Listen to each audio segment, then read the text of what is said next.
1984 تويوتا تروبي، هذا يجي الشاص الطويل. طبعا هذا معدل يا شباب، وبينزل مزاد يوم السبت. السعر المتوقع من 160 إلى 180 ألف دولار تقريبا.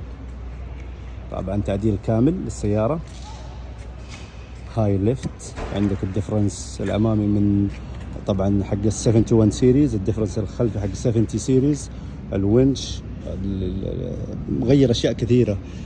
داكوتا ديجيتال جيجز، الجيجات الداخلية اللي هو الطبلون، عندك الجنوط، الكفرات، هذه كلها تعديل بالكامل. مغيرين التانكي، أساسا التانكي يا شباب ما يجي هنا، يجي هناك قدام، بس مغيرينه.